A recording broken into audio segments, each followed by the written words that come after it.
તે પણ જે કહી શકાય કે ધ્યાને લાવવી જરૂરી છે તેવી તમામ ફરિયાદો હવે કરી શકાશે।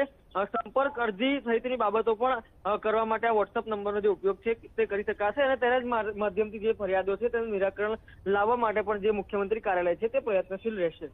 બિલકુલ રોનક, તો લોકોની ફરિયાદો હવે સીધી મુખ્યપ્રધાન કાર્યાલય સુધી પહોંચશે અને એના માટે સરકાર તરફથી એક વોટ્સએપ નંબર જાહેર કરાયો છે, જેમાં અરજી, ફરિયાદ તમામ બાબતો લોકો આ વોટ્સએપ નંબરના માધ્યમથી સરકાર સુધી પહોંચાડી શકશે।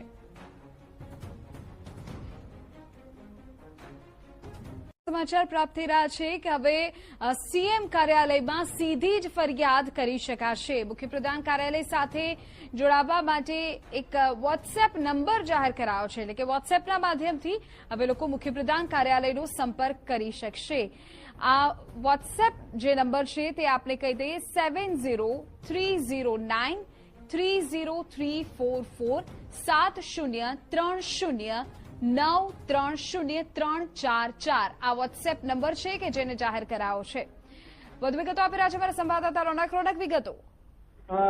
નવી સરકારમાં ખાસ કરીને જે કાર્યો છે તેને સરળ બનાવવા માટે કયા નવા પ્રયોગો કરી શકાય તેના માટે મુખ્યમંત્રી અને જે સરકાર છે તે કાર્ય કરી રહી છે અને તેના જ ભાગરૂપે મુખ્યમંત્રી કાર્યાલય સીધું જ હવે સોશિયલ મીડિયા સાથે તેની સાથે જોડાઈ શકાશે। મુખ્યમંત્રી કાર્યાલય સાથે જોડાવા માટે એક જે વોટ્સએપ નંબર છે તે જાહેર કરવામાં આવ્યો છે। જે પ્રકારે જુદા જુદા વિભાગોની ફરિયાદ હોય છે અથવા તો અમુક ફરિયાદો એવી હોય છે કે જે પ્રત્યક્ષ રીતે જઈને કહેવી જરૂરી નથી, પરંતુ સામાન્ય ફરિયાદ છે તે પણ જે કહી શકાય કે ધ્યાને લાવવી જરૂરી છે તેવી તમામ ફરિયાદો હવે કરી શકાશે। સંપર્ક અરજી સહિતની બાબતો પણ કરવા માટે આ વોટ્સએપ નંબરનો જે ઉપયોગ છે તે કરી શકાશે અને તેના જ માધ્યમથી જે ફરિયાદો છે તેનું નિરાકરણ લાવવા માટે પણ જે મુખ્યમંત્રી કાર્યાલય છે તે પ્રયત્નશીલ રહેશે।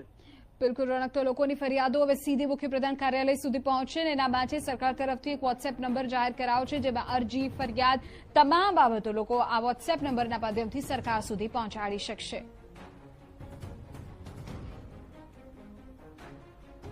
સમાચાર પ્રાપ્ત થઈ રહ્યા છે કે હવે સીએમ કાર્યાલયમાં સીધી જ ફરિયાદ કરી શકાશે। મુખ્યપ્રધાન કાર્યાલય સાથે જોડાવા માટે એક વોટ્સએપ નંબર જાહેર કરાયો છે, એટલે કે વોટ્સએપના માધ્યમથી હવે લોકો મુખ્યપ્રધાન કાર્યાલયનો સંપર્ક કરી શકશે।